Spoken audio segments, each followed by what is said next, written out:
What's going on, guys? Welcome back to the channel. If you didn't see my last video on the E30, we reinstalled the fuel tank and some of the fuel lines.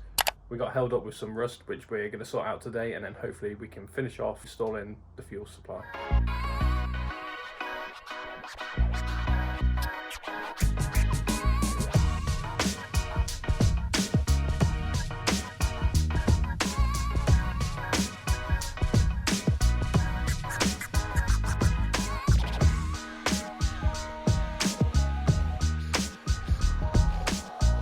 Right guys, car's on jack stands now.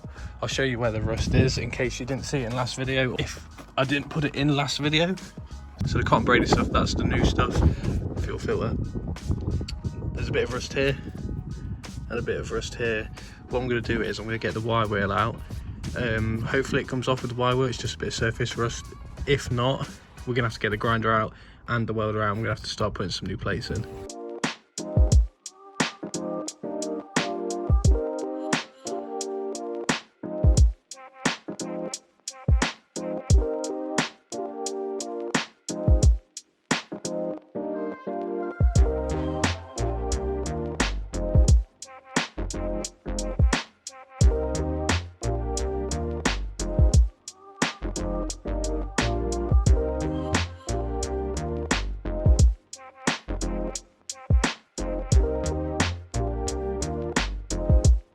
Right guys, I must be the only E30 owner to ever say that was just surface rust and it be just surface rust. I'll show you what it looks like now. We've got the etch primer on. We'll let it dry for a while, but I don't know if you see, but that is 10 times better. Just needs a bit of underseal on it and then it should be fine. While it's drying though, we've got some other stuff to sort out, so we'll crack on with that. Right, so while the etch primer's drying, I've been looking for a place to put the power distribution block. What I've came up with doing is, the idea I've came up with is a bit of threaded bar like this. I'm just going to weld it. We're going to weld it up in there, and we've got a nice secure place to mount the power distribution block. When we get the M3 style plastic trim here to cover all the wiring, it'll look really nice.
Right guys, we've got that all welded in.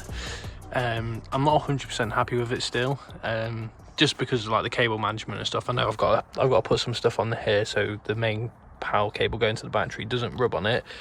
But yeah, it's okay. I think it'll look better when the M3 covers in there, but it'll do for now. I can tidy it up once the panel comes, like the M3 panel, so we can sort all that out. But the underseal has dried now. Well, it's tacky, but it's getting there. So I don't want to get it on the fuel line, so I'm going to wait a little bit longer. But yeah, it looks 10 times better under here now. There is no rust on this side. I'm sure the other side is fine, but once this is dry, we can finish the whole fuel supply. Right, we've got both the fuel lines off. We've got the return and the feed line. What we're going to do is we're going to tidy the lines up, take the old rubber hose off. We're going to straighten a few bits out because it's just a bit like of a mishmash at the minute, and I don't like it looking untidy. when it's under the car, I want it to be all nice and straight. I want it to look really nice.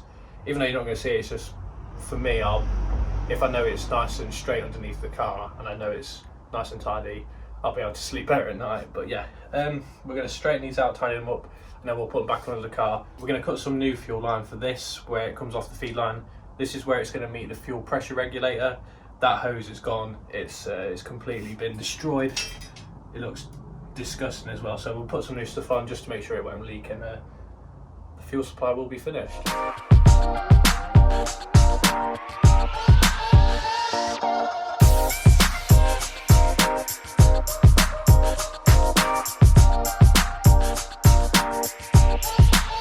Just inspected the pipes. This one's okay for now. It'll probably need replacing sooner rather than later. We can use this just to see if the car works. When we're doing our first start, we can just use it for that. This one I'm not prepared to use. It's not OEM, it's just a bit of copper hose that has been really poorly bent. This copper hose hasn't got the right fitting on the end here, like the OEM one does, to stop the rubber hose from flying off.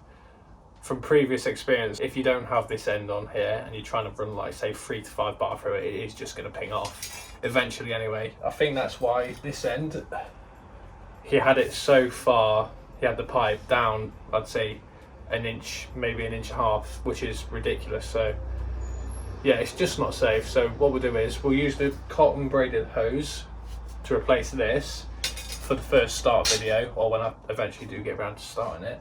And what we'll do is, because this, you can cut this, one end will be at the FPR, the fuel pressure regulator, so we can cut that end, and then this end will be on the fuel filter. So if we can just cut like 2 ends off here, and then this whole bit in the middle we can just replace with the OEM hardline. We won't have to take anything back off. We can make sure the engine starts, and then we can go from there. But as long as this is finished and we get the fuel supply all buttoned up, ready for the first start, I'm happy. We can get the pipes ordered later on for another video later on.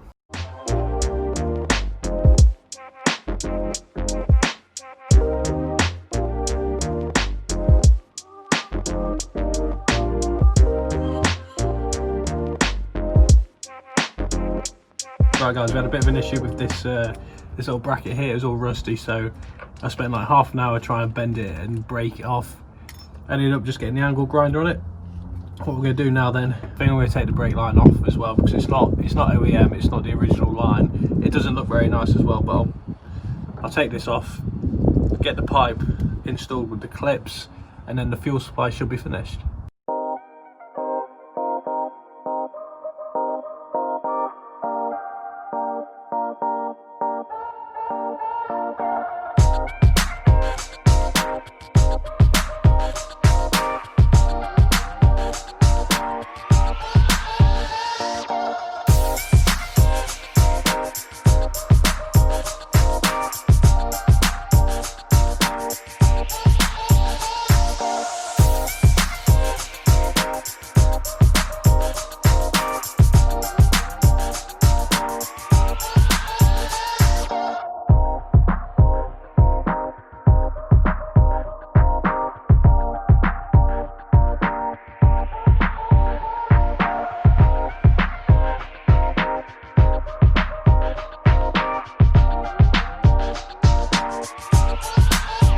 Right guys, the fuel supply is finally done.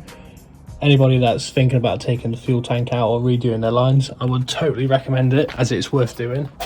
For peace of mind and getting lines like all sorted and everything, it's definitely worth your time, and that it's a bit of a chore, but it's worth it in the end. So if you like the video guys, leave a like, comment down below on anything you think I could improve on, anything you want to see done on the 30 on later videos, subscribe if you're new, and I'll see you guys in the next video.